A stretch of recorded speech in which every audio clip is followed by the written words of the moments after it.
All right, this is a quick video to show you how to utilize your practice session when you're in your Google Classroom. So let's share my screen. And let's open it up so that you can see what to do. So I'm in one of the many Google Classrooms. You might be in this class, you might not be. But let's pretend that you're working on quarter notes and half notes. You want to click on Listening Guide. This is Ode to Joy. You have two options. I'll open up this one, which is flat.io. And I realize you can't see it. All right. So let's pretend that you are in quarter notes and half notes. We're working on quarter notes and half notes.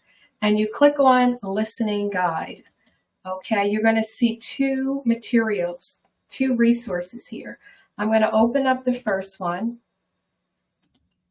And remember, by default, it has the score this way, but you want to change the orientation to page so that you can really see it a little bit better.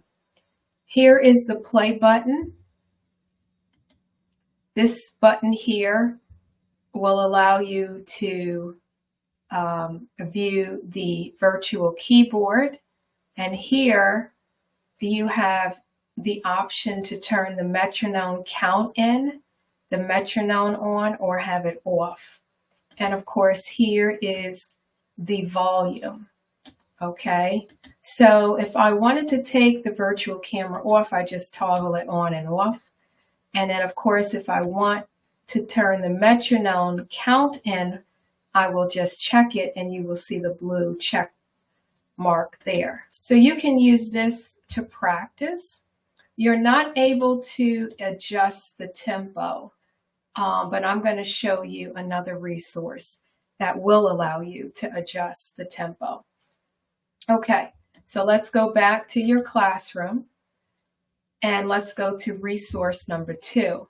Here we are. This is Soundslice.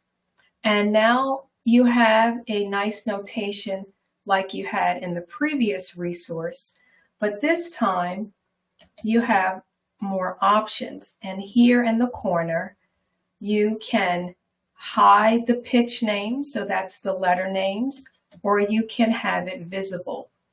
You can also zoom this in and zoom it out. Okay, you can also print. You can make it full screen or regular. And you can also click right next to this little icon here, which is the metronome, and you can turn the metronome on, and you can also turn count in on.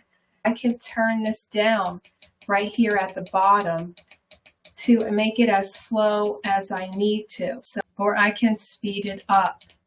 The other thing that you can also do is you can click the backing track, and once you feel that you really have the song mastered, then you can start practicing with the backing track. So the first thing you want to do is make sure you turn the metronome and the count in off, because the backing track has that already enabled. So that gives you a nice overview of how to use those two resources. If you have any questions, just email me. I'm happy to help. Practice and enjoy.